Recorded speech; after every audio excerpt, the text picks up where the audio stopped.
Generally, people think there's a problem with the present perfect in English. In fact, I find that there's more often a problem with the simple past in English. So, first of all, don't fall into the trap. The present perfect looks the same as the passé composé, auxiliaire, and past participle. It is not a past tense. Okay? And the present perfect cannot be translated from French because it simply does not exist in French. But so many people think the present perfect is a past tense. Again and again I read, last week we have worked on different ways. Last week, that is past. Last week we worked on oral presentations. We studied an article. And the fact there's only one word for the past tense, the simple past, we worked, studied, is a problem even for little English people. Just listen to this. I holded her and sang Rockabye Baby. What did you do? Catch that snail a long time ago. Oh, you caught a slow one. Catch loads. Yeah, loads. Now, in fact, it's quite logical, because the base verbal plus ed, okay, the verb plus ed, equals the simple past. I walked to work, I typed a letter, I emptied my tray. But unfortunately, this logic doesn't really work, because all of the most common verbs, the verbs we use most often, are irregular. I caught the bus, I had a coffee, he saw Caroline. And in fact, it would be, I think that you would probably make less mistakes if you thought of the simple past as a passé simple. Il prit le bus, il but un café, il vit Caroline. There's only one word, and we are talking about what happened in the past. So, what is the present perfect? And what's the difference between a present perfect and this simple past?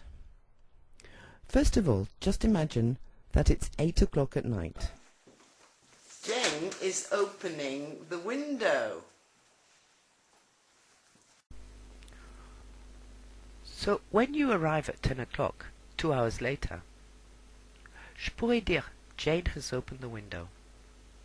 Comme c'est un présent perfect, quand je dis Jane has opened the window, je suis en train de t'informer que la fenêtre est ouverte au moment où je parle, et en même temps, en anglais, je peux ajouter l'information que c'est Jane qui l'a ouvert. Quand je dis Jane has opened the window, je m'intéresse à l'état actuel des choses. Le plus important pour moi, c'est le now, c'est que la fenêtre est ouverte au moment où je vous parle. Mais alors, quand vous êtes arrivé à 10 heures du soir, je pourrais dire Jane opened the window when she came in. Si je dis Jane opened the window, comme c'est past tense, je suis en train de parler de ce qu'elle a fait au moment où elle est rentrée, de ce qu'elle a fait plus tôt. Cela ne dit rien sur l'état de la fenêtre pendant que je suis en train de parler. C'est complètement dans le passé, je parle de ce qui s'est passé à ce moment-là. Et alors, the problem is, in the first case, when I'm interested in the present state of things, Jane's opened the window. If I wanted to speak about what Jane did in the second case, and I said Jane opened the window, the problem is that in both cases, the event I'm talking about is one and the same happening, one and the same event which took place at 8 o'clock in the evening. And the only thing that's changed is the way I am describing it, the way I am talking about it. So, for example, if I say, have you been to Canada? I want to know if you are someone who now in front of me who has had that experience. If I've established that, then I can ask about the past. When did you go?